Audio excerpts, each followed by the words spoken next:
Halo guys, izin memperkenalkan diri. Nama saya Citra Sri Oktavia dengan NIM 218410004 dari kelas 2A PGSD. Di video kali ini, saya akan membahas materi mengenai perubahan wujud benda.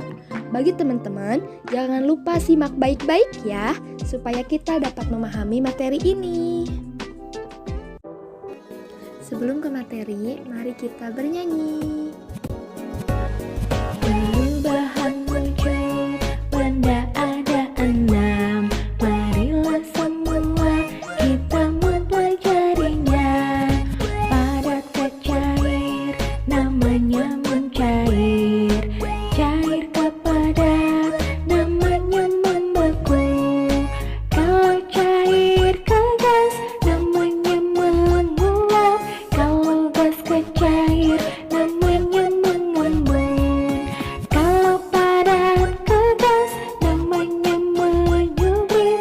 Kalau gas ke padat, namanya mengkristal. Materi yang akan kita bahas yaitu yang pertama pengertian perubahan wujud benda, yang kedua sifat-sifat benda, yang ketiga macam-macam perubahan wujud benda, dan yang keempat contoh perubahan wujud benda.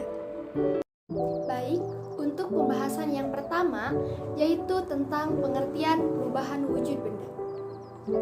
Perubahan wujud benda adalah salah satu bentuk terjadinya gejala perubahan pada suatu benda menjadi berbeda wujud dari sebelumnya, baik ukuran, bentuk, warna, dan aroma atau baunya yang berubah.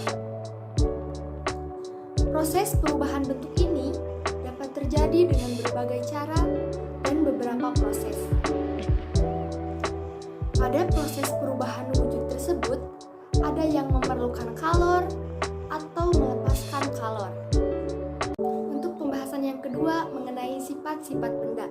Sifat-sifat benda yang pertama yaitu benda padat. Benda padat ini memiliki sifat seperti yang ke-1, memiliki bentuk yang cenderung tetap meskipun diletakkan pada tempat tertentu. Yang kedua, tidak mudah berubah wujud. Dan yang ketiga, untuk merubah wujud benda padat biasanya memerlukan proses yang lumayan lama dengan berbagai macam proses seperti memukul dan menekan pada benda padat tersebut. Yang kedua, benda cair. Benda cair memiliki sifat-sifat atau karakteristik seperti berikut ini. 1. Bentuknya tidak tetap dan akan menyesuaikan dengan bentuk wadah yang menampungnya. Yang kedua, bersifat mengalir atau mudah berpindah tempat. Yang ketiga, benda cair dapat meresap pada celah-celah kecil suatu permukaan seperti tanah. Yang keempat, memiliki tekanan untuk menuju ke segala arah. Yang kelima, memiliki permukaan yang selalu datar dalam kondisi wadah berbentuk apapun. Dan yang terakhir, yang keenam, memiliki gerak gelombang yang bisa dipengaruhi oleh beberapa faktor seperti angin dan gaya dorong. Yang ketiga, benda gas. Benda gas memiliki sifat-sifat tersendiri yang membedakannya dengan bentuk gas benda lain seperti berikut ini. Yang ke-1, memiliki bentuk dan volume yang menyesuaikan dengan bentuk atau kondisi wadah yang menampungnya. Itulah sebabnya bentuk gas akan bergantung dengan bentuk dan kondisi wadah. Selain itu, volume udara juga akan sangat bergantung pada isi dan volume wadahnya. Dan yang terakhir, yang kedua, memiliki tekanan yang bisa menekan ke segala arah. Selanjutnya, pembahasan yang terakhir mengenai macam-macam perubahan wujud benda. Macam-macam perubahan wujud benda yang pertama yaitu mencair. Mencair adalah bentuk perubahan wujud yang terjadi pada benda padat menjadi benda cair. Agar dapat terjadi perubahan wujud mencair, maka memerlukan panas atau kalor yang mempengaruhi zat benda tersebut. Yang kedua, membeku. Membeku adalah bentuk perubahan wujud yang terjadi pada benda cair menjadi benda padat. Proses perubahan wujud dengan membeku akan melepaskan panas pada suhu yang dingin, berkebalikan dengan mencair. Yang ketiga,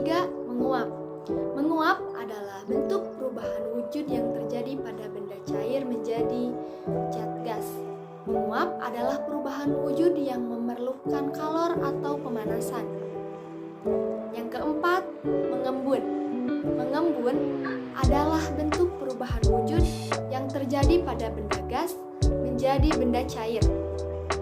Pengembunan terjadi pada gas di udara yang dingin atau suhu rendah menjadi butiran-butiran air. Perubahan wujud ini termasuk dalam proses yang melepaskan kalor karena membutuhkan suhu yang rendah. Yang kelima, menyublim. Menyublim adalah bentuk perubahan wujud yang terjadi pada benda padat menjadi material gas. Proses perubahan wujud dengan menyublim membutuhkan kalor atau energi panas agar benda padat tersebut bisa berubah menjadi molekul gas di udara. Dan yang terakhir, yang keenam, mengkristal. Mengkristal adalah bentuk perubahan wujud yang terjadi pada material gas menjadi material yang lebih padat. Proses perubahan wujud ini terjadi karena adanya pelepasan energi panas atau kalor pada suhu yang lebih rendah dari benda. Teman-teman bisa lihat contoh-contoh dari perubahan wujud benda di video selanjutnya. Halo guys, gimana nih kabarnya? Pasti baik-baik aja ya kan? Di sini saya akan menjelaskan mengenai perubahan wujud benda. Berikut skema perubahan wujud benda. Padat menjadi cair disebut mencair. Sebaliknya, perubahan cair menjadi padat disebut dengan membeku. Perubahan cair menjadi gas disebut menguap. Sebaliknya, perubahan gas menjadi cair disebut mengembun. Kemudian, gas menjadi padat disebut mengkristal. Sebaliknya, perubahan padat menjadi gas disebut menyublim. Macam-macam perubahan wujud benda. Yang pertama, mencair.